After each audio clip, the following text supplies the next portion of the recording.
Fala galera, tudo bem com vocês?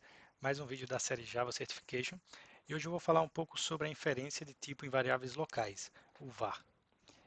Você sabe quando utilizar o var, o que é o var, quando não utilizar, qual é o problema que o var resolve? Esse é o tema de hoje, mas antes de responder essas questões, a gente precisa rever um conceito que é o Boilerplate Code. Um código boilerplate é um código que se repete com pouca ou nenhuma alteração em vários lugares. Um exemplo disso são os gets e sets.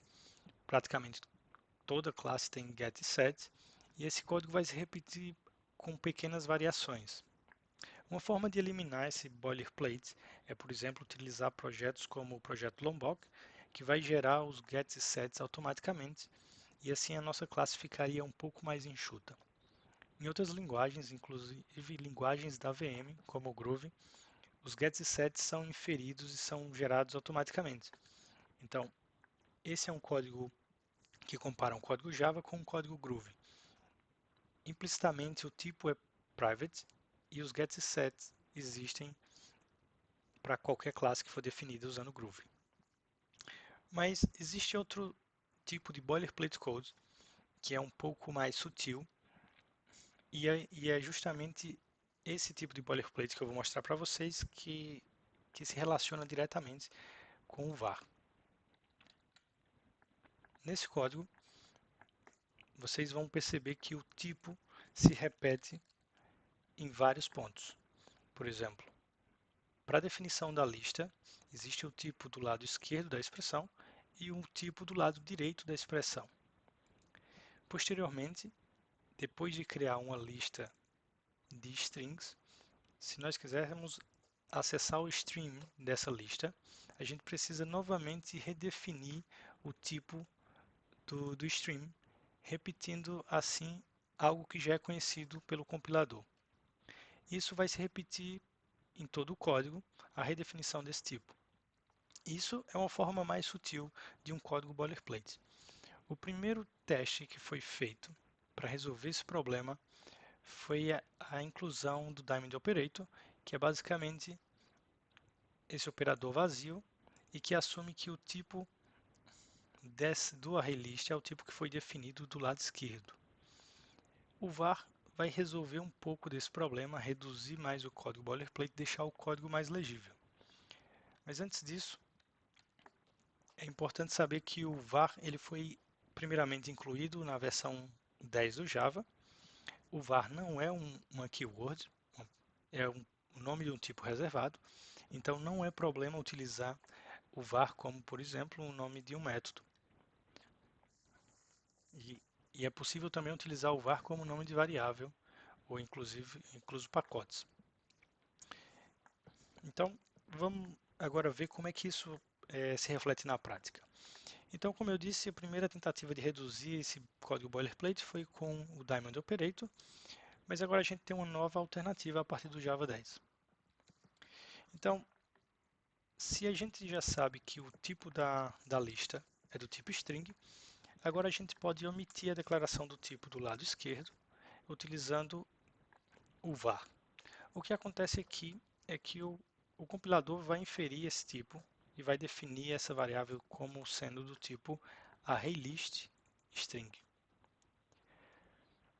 Da mesma forma, na linha seguinte, como a gente já tem uma lista que é uma lista de strings, ao acessar esse stream, obviamente esse stream é um stream de strings, já que a gente não fez nenhuma operação de transformação como maps aqui nesse trecho de código.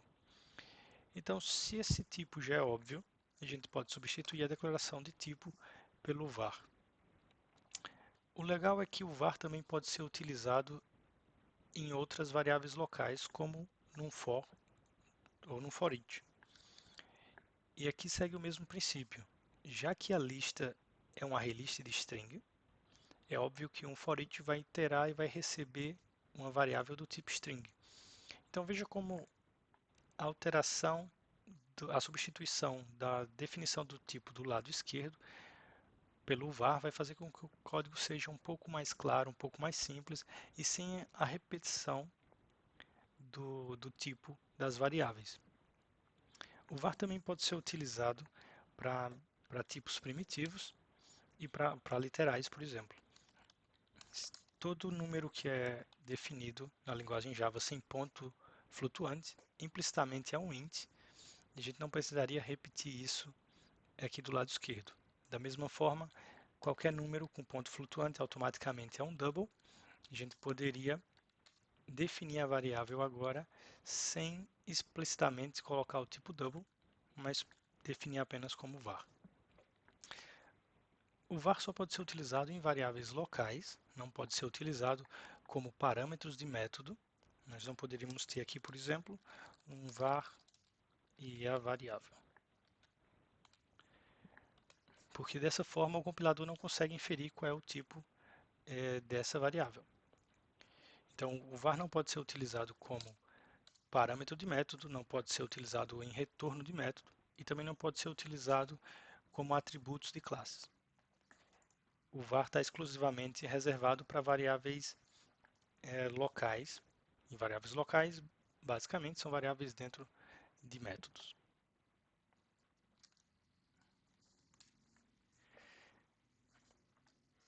Não pode ser utilizado, como eu disse, como atributos, como return type, nem como construtor também. Então, isso é um pouco do que o var trouxe para o Java, e agora eu vou mostrar como é que isso pode aparecer numa prova de certificação. Eu já tenho aqui uma questão que eu abri previamente no meu simulador, e a questão basicamente traz um trecho de código e pede para identificar quais são os statements, quais são as opções corretas sobre o código acima. Então a primeira opção vai dizer que o código compila se o método getHighest for alterado para o que está aqui embaixo. Então essa opção já assume que o código não compila. Então primeiro a gente vai analisar e ver o que é que está errado nesse trecho de código. O método getHighest está definido aqui em cima e tem a utilização do var em duas situações, como return type e como um tipo de parâmetro. Esses dois casos não são permitidos. Então, vamos agora analisar qual é a solução que ele está propondo. E a alternativa diz que a solução seria alterar somente o var do parâmetro, o que isso não é suficiente, porque o var não pode ser utilizado como return type. Então essa opção claramente não é uma opção válida. Eu vou fazer strikeout dessa opção.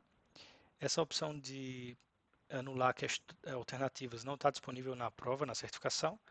Então eu recomendo treinar sem utilizar essa feature do simulador. Então vamos para a segunda opção. A segunda opção diz que o código vai compilar se o mesmo método, getHighest, for alterado para o seguinte.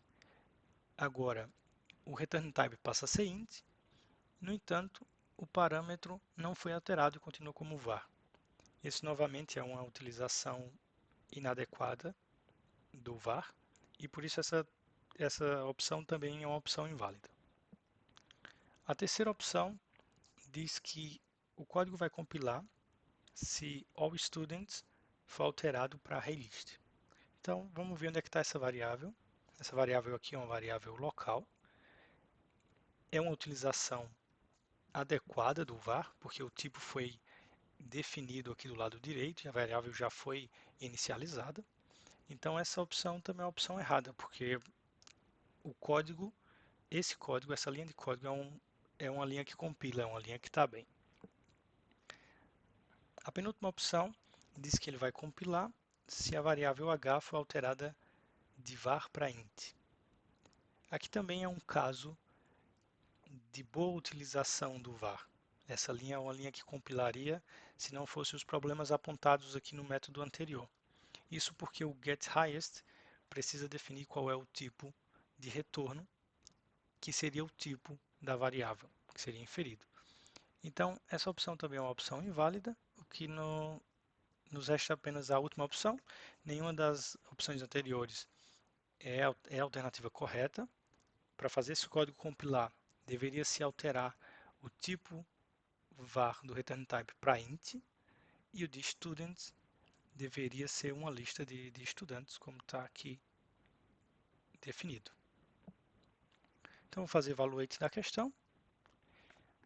aqui é uma explicação breve do que a gente acabou de ver. E é basicamente isso. Atenção que algumas vezes as questões não vão ser tão explícitas sobre o var. Ele pode aparecer em alguma utilização dentro do código, como está aqui no return type. Esse código não compila, mas essa opção não está tão clara dentro das opções que a prova, que o teste vai apresentar. Às vezes a questão parece que está fazendo evaluate de um outro conceito da lista de objetivos do teste, mas na verdade existe algum detalhe que faz com que o código não compile. Então, atenção quando vê os vars dentro da prova, dentro do código, verifica se a variável já foi inicializada, se é uma variável local, e vê se isso é uma utilização adequada desse recurso. Então é isso. Espero que tenham gostado. Deixem aí no comentário que outro tipo de situação vocês utilizam já o VAR, em quais cenários, se foi bom, se foi positivo ou não. E comenta também qual é o próximo tópico que vocês querem ver por aqui. Obrigado e tchau.